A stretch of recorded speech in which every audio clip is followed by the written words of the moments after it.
আসসালামু আলাইকুম ভিউয়ার্স, আশা করি সবাই ভালো আছেন। আজকে আমরা শিখব এক্সেলে খুবই গুরুত্বপূর্ণ একটি কাজ, সেটা হচ্ছে গ্রাফ চার্ট। কীভাবে গ্রাফ চার্ট তৈরি করতে হয় এবং কীভাবে গ্রাফ চার্ট ব্যবহার করতে হয় সেটা আজকে আমরা দেখব। এবং আমাদের বিভিন্ন কাজের উপর পার্সোনাল কিংবা অফিসিয়াল বিভিন্ন কাজই হচ্ছে আমাদের গ্রাফ চার্ট দরকার হয়, যেটা খুবই ইম্পর্টেন্ট আমাদের জন্য শেখা। তো এখানে অলরেডি দুইটা হচ্ছে গ্রাফ চার্ট তৈরি করা আছে। একটা আছে যে বাম পাশে যেটা আছে আমার, সেটা হচ্ছে কলাম আকারে বা বার আকারে যেটা বলি, আর এটা হচ্ছে আমাদের পাই আকারে। তো এই দুটো বাদেও হচ্ছে আর বিভিন্ন ডিজাইন হচ্ছে আমাদের গ্রাফ চার্ট তৈরি করা যায়। তো কীভাবে তৈরি করতে হয় সেটাই আজকে আপনাদের দেখাবো। তো মূল ভিডিওতে যারা সবাইকে একটি রিকোয়েস্ট থাকবে, যারা আমার চ্যানেলটি এখনও সাবস্ক্রাইব করেনি কাইন্ডলি সাবস্ক্রাইব করে নেবেন, আর যারা অলরেডি সাবস্ক্রাইব করে ফেলেছেন তাদেরকে অসংখ্য ধন্যবাদ। আর অবশ্যই আমাদের ফেসবুক পেজে ফলো দিয়ে সাথে থাকবেন। তো আমরা চলে যাচ্ছি আমাদের মূল ভিডিওতে।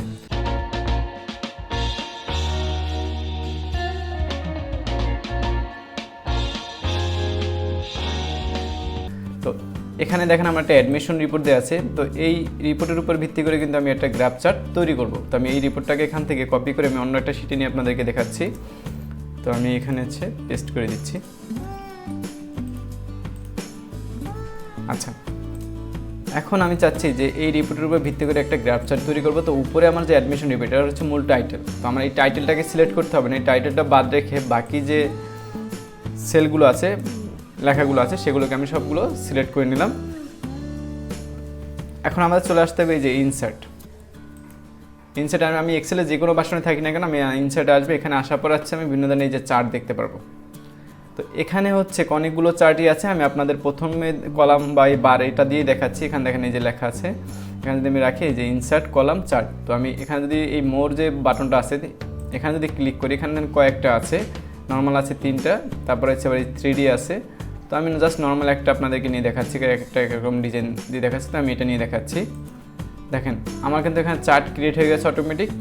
এবং এর আন্ডার হচ্ছে ডিজাইন এবং ফরম্যাট দুইটা মেনু আছে। মূলত হচ্ছে এই চার্টটাকে আরও মডিফাই করার জন্য বা আরও সুন্দর করার জন্য মূলত আমাদের ডিজাইন আর ফরম্যাট মেনুটা। তো এখন আমি এখানে দেখেন কি লেখা আসছে, যে অফিস কোর্স হচ্ছে নীল কালার দ্বারা বোঝানো হচ্ছে, গ্রাফিক্স কোর্স হচ্ছে কমলা কালার, আর হচ্ছে টোটালটা হচ্ছে ছাই কালার দ্বারা বোঝানো হয়েছে বা এশ কালার। তো এই 3টা কালারের মাধ্যমে হচ্ছে কিন্তু আমার গ্রাফ চার্টটা ফুটে উঠছে। আমরা চাইলে কিন্তু যে কোনো একটা কর্নার ধরে যদি এটাকে টান দেই একদিকে, তাহলে কিন্তু আমার কলামটা বড় হবে। তারপর আমি এই যে মুভ বাটনটা দেখতে পাচ্ছি যে উপরে, এখানে যদি ধরে এটাকে ড্র্যাগ করে যে কোনো জায়গায় স্থানান্তর করতে পারবো। তো আমি যদি এখন জানুয়ারি মাসটা খেয়াল করি, দেখেন জানুয়ারি মাসে যদি আমি আসি, সব থেকে বেশি ভর্তি হচ্ছে যে গ্রাফিক্স, যেটা কালার হচ্ছে কমলা কালার। দেখেন এই কলামটা কিন্তু একটু বড়, তার মানে আমার হচ্ছে অফিস কোর্সের থেকে গ্রাফিক্স একটু বেশি ভর্তি। তো টোটালটা মিলিয়ে হচ্ছে আমার 150। এবং দেখেন সবগুলোর থেকে কিন্তু আমার এই টোটালের এই কলামটা বড়, কারণ কি আমার এই যে জানুয়ারি মাসে সবথেকে বেশি স্টুডেন্ট ভর্তি হয়েছে। এবং হচ্ছে আবার ফেব্রুয়ারি মাসে দেখেন আমার হচ্ছে গ্রাফিক্স কমে গেছে, কিন্তু আমার অফিস কোর্স বেড়ে গেছে। এরকম করে আমরা কিন্তু বুঝতে পারতেছি যে আমার কোন মাসে কোনটায় কতজন স্টুডেন্ট ভর্তি হয়েছে বা বাড়ছে নাকি কমছে। এখন এখানে যে উপরে আছে চার্ট টাইটেল, এখানে আমার টাইটেলটা আমি দেওয়ার জন্য এখানে ডাবল ক্লিক করব। তারপরে ওপেন হওয়ার পরে এটাকে আবার ডাবল ক্লিক করব। পুরোটা যখন সিলেক্ট হয়ে গেল, এখন আমি এখানে লিখে দিতে পারি অ্যাডমিশন রিপোর্ট। ওকে, এখন এটাকে যদি আমি মডিফাই করতে চাই, দেখেন এই যে এখানে এটা আছে। এরপরে বিভিন্ন ধরনের আমি একটা একটা করে দেখি, যেটা আমার ভালো লাগবে আমি কিন্তু সেটাই রাখতে পারি।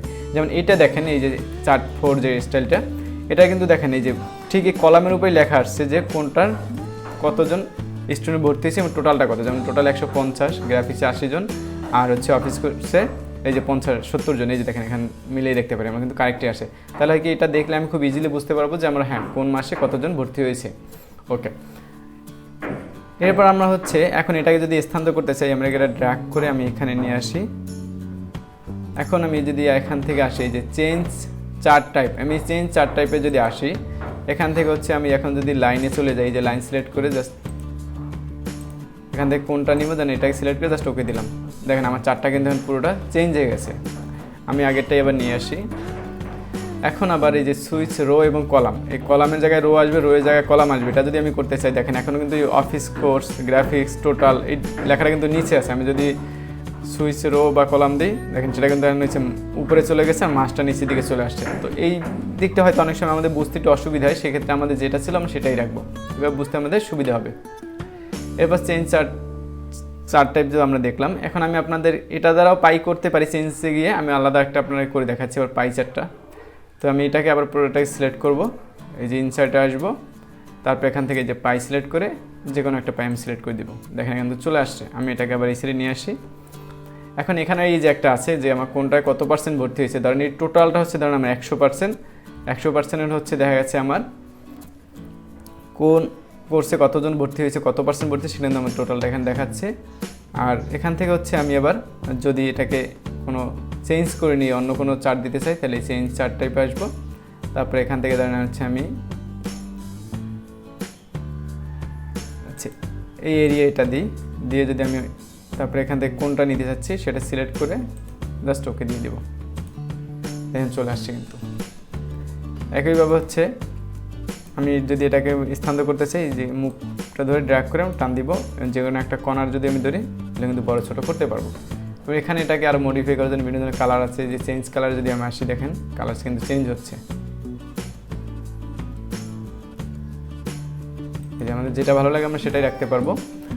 এরপর হচ্ছে যদি আবার এই লেআউটে আসি, এখান থেকে দেখেন এই যে বিভিন্ন ধরনের লেখা এবং কোনটায় কতজন স্টুডেন্ট ভর্তি হয়েছে এখানে দেখাচ্ছে।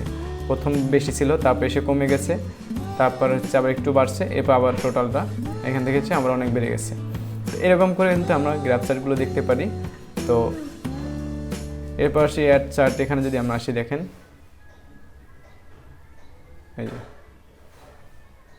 এই যে অ্যাবভ চার্ট, এই যে উপরে যে টাইটেলটা এটা কিন্তু এখানে ছিল না, তাহলে আমরা কী করবো, এই যে চার্ট টাইটেল আসার পরে এই যে অ্যাবভ চার্ট যদি আমি ক্লিক করি, তাহলে এই যে এখানে টাইটেল চলে আসছে, এখানে হচ্ছে আমি এখন লিখে দিতে পারি